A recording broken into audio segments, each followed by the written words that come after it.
So our building was originally a boiler plant built for the Illinois Institute of Technology by Mies van der Rohe. Mies also designed the whole campus, including their architecture school. The building was done in a typical Mies fashion with a less is more mentality.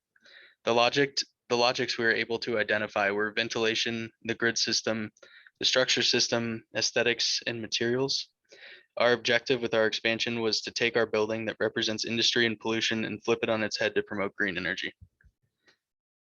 And as Austin stated, one of the objectives of our program was to take this humble, defunct boiler built in the 1950s and transform it, metamorphosize it into a facility that would be enjoyed by the community, the students, and faculty at the campus. And we saw some opportunities for college students to interact with the community kids and roles of mentoring and tutoring. And you'll see in some of the diagrams that we have that demonstrate that. We did not want to get tied into the aesthetics or the activities, and neglect amenities, services such as the elevator core, stairwell, and ADA compliant bathrooms. So there's a floor plan that shows the elevator stairwell core, and there's some specs on the elevator because we were concerned about that serving our needs.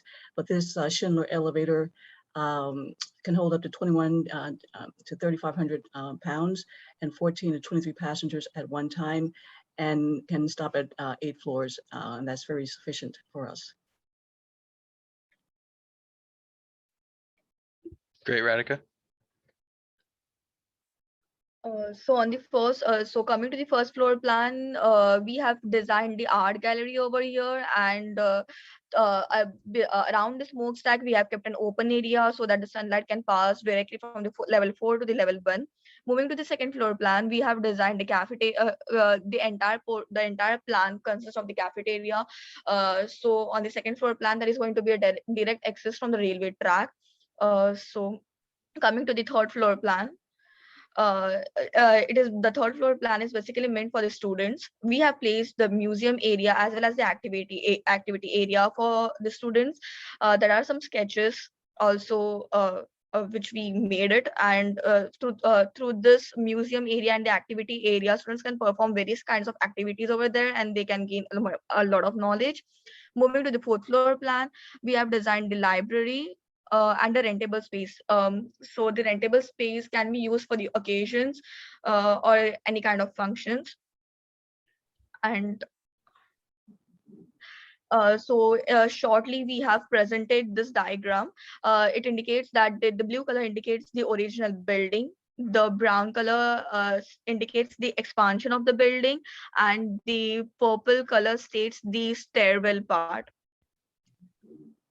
Below the slide, we have done views. So the first view is of train station. The second is of student research lab, and we have also made the physical model. Great. Okay. So when talking about changing the building function from a pollutant to a sustainable, healthy, and equitable building, we start with the ventilation system, where we changed it from a passive system of a low window cold in air take, high window hot air exhaust, to a mixed system in order to produce a healthier airflow throughout the building. Now switching over to the facade changes that we made. Located on the south end of our site, the entire new construct is paneled with photovoltaic windows, and the east wall facade of the original building was cut into, and windows were placed to allow natural lighting in. The entire west wall facade consists of microalgae bioreactor panels that work to capture and convert carbon emissions into usable energy. And those carbon emissions would be coming from the train that goes right next to the building, as well as the freeway, which is just on the other side of the train. And so by adding all these components to the facade, the building is turning over from being a pollutant producer to an energy converter. And that is it. Thank you. Thank you.